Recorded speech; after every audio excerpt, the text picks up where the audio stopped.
এ বিষয়ে বিস্তারিত জানাতে জয়পুরহাট থেকে যুক্ত হচ্ছেন সহকর্মী মোয়াজ্জেম হোসেন। মোয়াজ্জেম, আজ সীমান্তের কি অবস্থা দেখতে পাচ্ছেন?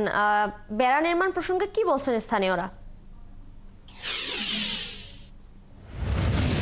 যেমনটি প্রতিবেদনে বলছিলেন যে জয়পুরহাটের যে সীমান্ত তার কাটা নিয়ে যে সাধারণ মানুষের মধ্যে উত্তেজনা, সেটি আজকে কিন্তু আমরা সকালে এসেছি। এখানে আসার পর থেকে কিন্তু আমরা আজকে এই সীমান্ততে তার কাটা কিংবা এই ধরনের কোনো উত্তেজনা এখনো পর্যন্ত আমাদের আসেনি। আমরা বিজেপির সঙ্গে কথা বলার চেষ্টা করছি। তারা এখনো বলছেন যে আজকে এই যে গতকাল যে তার কাটাগুলো যারা দিয়েছিল সেই সরঞ্জাম দিয়ে আজকে সরিয়ে নেওয়ার কথা, কিন্তু এখন পর্যন্ত এসব সরঞ্জাম দিয়ে সরিয়ে নিয়ে এখনো যায় নাই।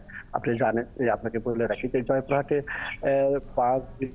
উসনা ঘোনাপাড়া যে সীমান্ত রয়েছে তার অপোজিট দিকেই কিন্তু চকগোপাল মানে সীমান্ত ভারতের যে এলাকাটা রয়েছে তার নাম চকগোপাল এলাকা। অর্থাৎ এই এলাকাতে গতকাল মানে রাত্রে, আপনি জানেন যে বর্ডার এলাকাতে সবসময় সার্চ লাইট জ্বলে থাকে, কিন্তু গতকাল রাত্রে কিন্তু সেই সার্চ লাইটটা বন্ধ হয়ে যায় হঠাৎ করে।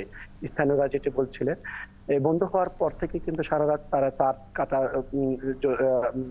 কাটা দিয়ে বেড়া দেওয়ার চেষ্টা করেছিলেন। পাশাপাশি আপনি জানেন যে শীতের জন্য ঘন কুয়াশার কারণে কিন্তু এই সীমান্ত এলাকাগুলো তেমন দেখা যাচ্ছিল না, কিন্তু সকাল সূর্য ওঠার পরেই দেখা গেছে এই সীমান্ততে তার কাটা দেয়। তখন সাধারণ মানুষ যখন দেখতে পায় এবং বিজেপিকে খবর দেয়, আর বিজেপি তখন এসে এই কাজ বন্ধ করে।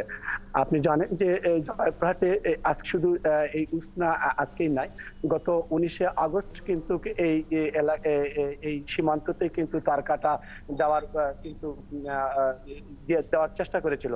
তখনও কিন্তু বিজেপির হস্তক্ষেপে কিন্তু এইসব তার কাটা বেড়া দিতে পারে নাই। আপনি শুধু এখানে না, এই সোনাপাড়া থেকে প্রায় 5 কিলো পর্যন্ত এই সীমান্ত এলাকাতে এই বৈষম্য ছাত্র আন্দোলনের পর থেকে, অর্থাৎ 5 আগস্টের পর থেকে কিন্তু এখানে একাধিকবার কিন্তু তার কাটা দেওয়ার কিন্তু চেষ্টা করছে।